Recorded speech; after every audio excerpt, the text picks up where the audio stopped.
Alright, well, hello everyone. This is Dom of the 8-Bit Project. Now, I've been wanting to do this for a while. I really like Redstone. As you probably know, I like the technical aspects of Minecraft and the technical packs and mods and changes or whatever.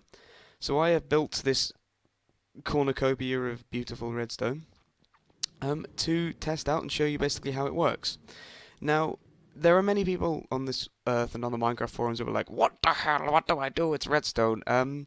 Basics of redstone is you get a piece of redstone which you mine and you right click it on the floor to make a wire. Okay? It will carry a potential current around to turn things on and off or cause interaction. So if I get a redstone lamp, that will only work with a redstone charge. So say we want to make a circuit. We put a piece of redstone down, 2 pieces, why not? Lever as a power source. And then that lever, when you flick it, will give power to the redstone, which in turn gives power to this. That would also work were I to put that right next to it, because a redstone power source will power everything around this block. So it will power that block underneath it and that block itself. So I'll show you if I run a lamp there. I run a lamp there. When I turn this lever on, it will make both of them work. See?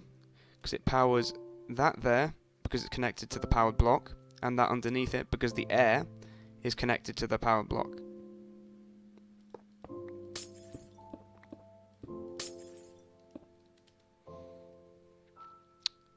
So, moving on to different power sources to use in redstone. Now, it can be powered by a lot of things.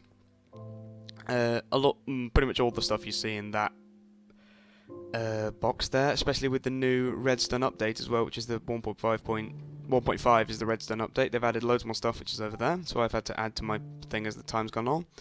So yeah, we already know the lever. If you flick it one way, it puts power into the wire, powers a lamp. Turn it off, does the other. Redstone torch is a constant source of power. So when you place it down, everything around that, all the sort of blocks near it, so there and stuff, are all powered. This is a button, stone button. It will produce a temporary charge. So when you press it in, you get like half a second of charge in the wire, which will turn it on, but then it turns off again. Then we have wonderful what they call tripwires. That's the one. So you back and forth over that as you break that tripwire. It puts power in it, but as you walk past it as well, it will turn it off.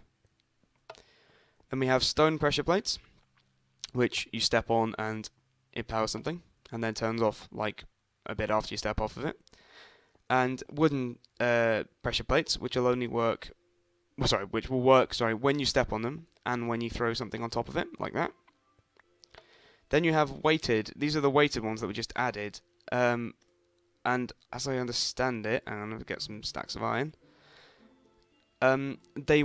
This will turn on the first of those redstone wires. So that one will turn on with 1 iron bar, really faint. See, you can see with the particle effect. And then I think it takes 10 after that for it to move to the second one. So if it's 1 first, 2, 3, 4, 5, 6, 6 it is, yeah. So it takes 5 to make it go to the next level, and then another 5 will make that go to the third. 2, 3, 4, 5. Yeah, see? Now this is the heavy weighted pressure plate. That's the light weighted pressure plate.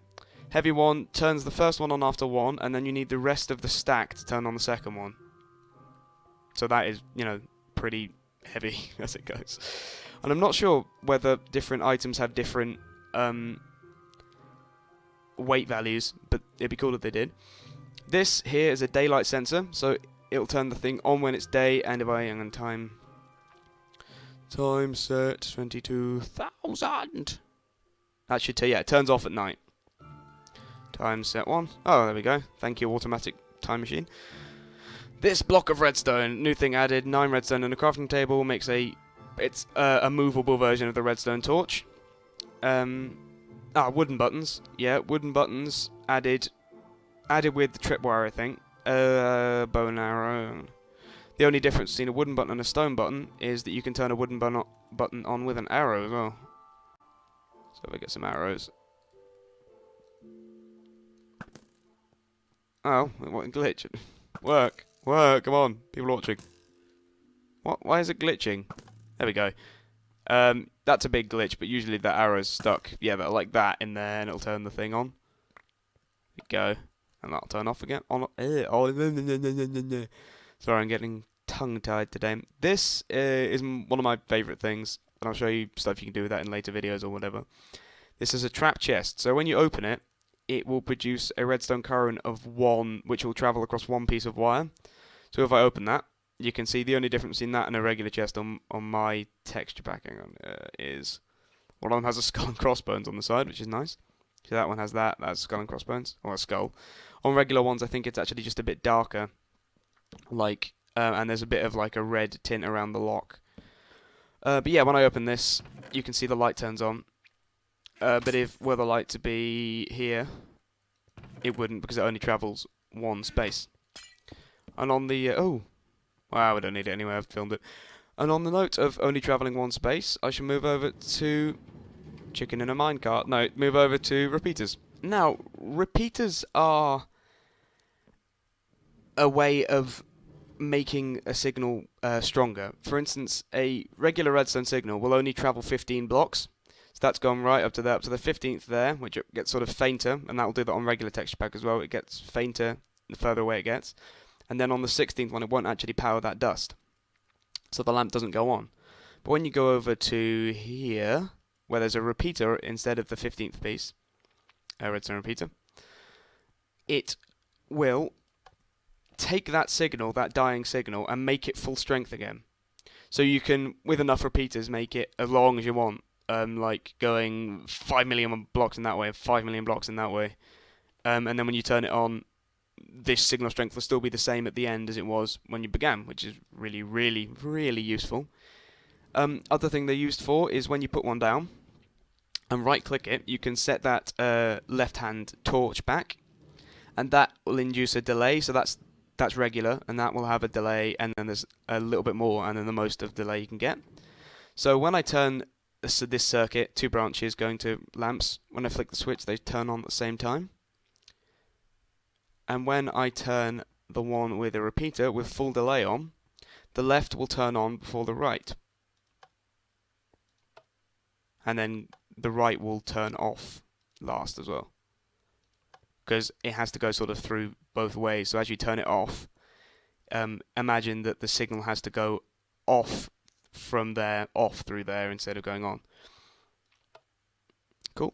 Oh yeah, there. The final thing you can do is the repeating circuit, which is my favourite. I'll show you how to build this, but basically I'll show you how it works. That's a note block. That when it's given a redstone signal, that makes a base note, and then if you break a piece of redstone and break it and reform it. Well, maybe it's here. There we go.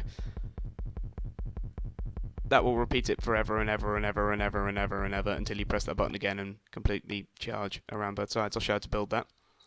You get 2 repeaters, 1 repeater there, so the 2 torches are that way. They turn around and put one down, so the 2 torches are on the opposing face. You connect that to redstone, and then get a note block, which is, I'll just replace the bow and arrow and the chest with. This can be anything, by the way. It could be like a lamp or whatever you want. Then you need your power source, so I'll use a gold block with a bouton. And you power it. And then you quickly break and replace the piece of redstone here. To do it a couple of times. There we go. And then what's happening is that the power will be all over that side, but then it's being repeated through, and it's just sort of going around in a circle like that. So that's how you make a circuit which multiple repeats, and it's really annoying, so I'm going to stop it. Yeah, that's what have we got? Yep. So we can make the signal strength better. So repeat the signal strength. We can put delays, and we can make repeaters. Like that's one of the actual repeaters, like the repeater current round and round. And then the final thing, which is sort of an uber version of the delay, if you line up enough repeaters all on full delay like this, you can make a sort of timer which will turn something on or push something or set TNT off even after a certain amount of time. So every 12 repeaters on full delay like that will take 5 seconds to get down the whole line. And I've got 4 of them, so it should take 20 seconds until this lamp comes on. So I'm just going to supply awesome music. Look at it going down the wires and the opposite direction. Let's follow it as it travels across the redstone through this. And eventually, after 20 seconds, the light. Yeah, so that can be repeated off and off and off and off and off into the distance to make the delay on when you want that to come on minutes up to like 5, 10, but that would go so far. I mean, it would be 3 times that, so it would be 12 roses a minute, and then 12 times 5, you'd have 60 rows of them to make a 5-minute timer. You couldn't do it on survival mode, basically. So yeah, that's the basics of sort of the redstone circuitry. You have a power source, and you have your wire going for a really long time, and then you want to make the signal strength longer, so you add a repeater. And then you have your thing you're powering.